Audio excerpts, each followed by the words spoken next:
constrange. 2 Coríntios 5,14. Constrange significa literalmente amarra e leva cativo, e leva preso. O amor de Cristo nos amarra e nos leva cativo.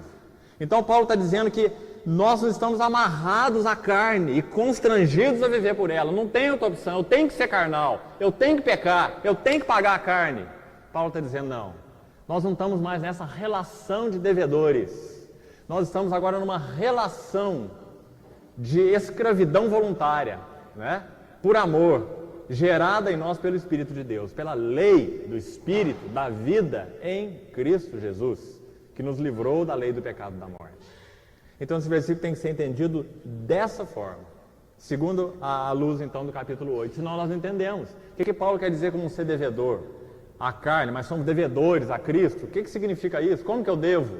Né? Então Paulo está falando de uma ligação, que ele chama de constrangidos.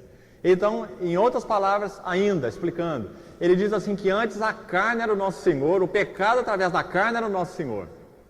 O pecado era o nosso Senhor através da carne, e esse pecado nos dominava, não havia opção para nós. O que nós sabemos fazer por natureza, sem ninguém nos ensinar, é pecar. O resto nós temos que aprender pela vida afora. Mas pecar nós nascemos sabendo, né? E sabendo muito bem. Nós nascemos com a natureza de rebelião contra Deus, né? Contra a mente de Deus, os caminhos de Deus, a vontade de Deus. Agora Paulo, então, depois ele mostrar o que foi realizado na cruz, ele diz assim, agora então nós somos devedores, mas não a carne. Como se amarrados, constrangidos, escravizados, né? A viver segundo a carne. Aí ele diz, porque se viverdes segundo a carne, caminhais para a morte. Pecado, carne, morte. Né? É a sequência de Romanos. Pecado, carne, morte. O pecado, ele estimula a nossa carne, né? E o andar na carne nos leva à morte. Aquele senso, então, de ausência de Deus. Aquela quebra da comunhão. Né? Aí ele diz assim, se viverdes segundo a carne, caminhais pela morte. Mas se pelo Espírito. Interessante que Paulo está colocando um caminhar opcional aqui. Da mesma forma que ele faz em Gálatas. Em Gálatas ele diz assim, andeis no Espírito, andai no Espírito, e jamais satisfareis a concupiscência da carne. Né? Então nós sempre temos diante de nós e sabemos discernir essa opção espiritual de alguma forma. Né? Nós reconhecemos quando a carne em nós está clamando, com seus apetites, seja em que sentido for, para serem satisfeitos. Essa cisterna sem fundo que existe na nossa carne, né? Que diz satisfaça-te, satisfaça-te, satisfaça-te. Mas nós nunca nos satisfazemos. Né? A carne ela é um saco sem fundo. Né?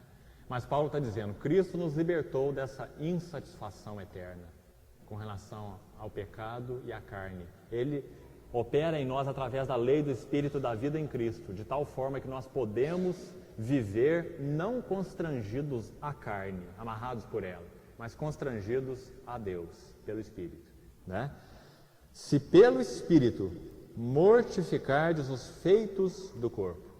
É claro que Paulo não está pregando uma religião de autopenitência, né? Nem de flagelamento da carne ou do corpo, como muitas religiões praticam até hoje, um autoflagelamento. Paulo está falando sobre algo espiritual.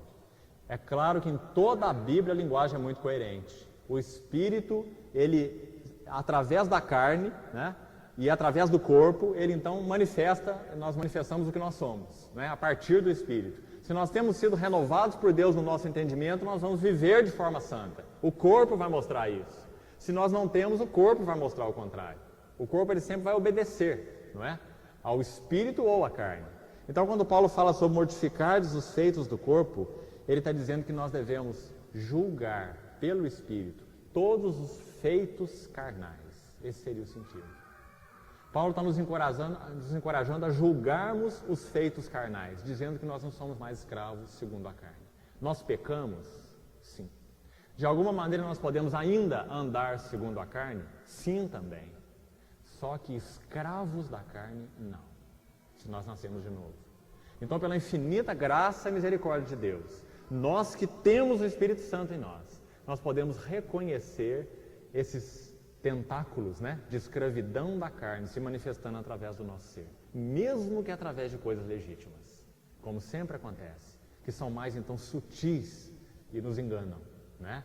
Então Paulo diz, vocês não são constrangidos a viver segundo a carne, não, por causa do que Cristo fez na cruz. Ele julgou o pecado na carne, né? E essa é uma maravilhosa boa nova, senão nós nunca teríamos chance. Nós falamos para os irmãos e vou repetir mais uma vez. Lembre-se que Jabim dominava sobre Israel com 900 carros de ferro. As cobiças e paixões da carne, indomáveis, inconquistáveis. 900 carros de ferro. Só o Senhor poderia conduzir aquele exército aos pés de Baraque e dar a vitória a Baraque. Ninguém mais podia fazer aquilo. Só o Senhor. Não é?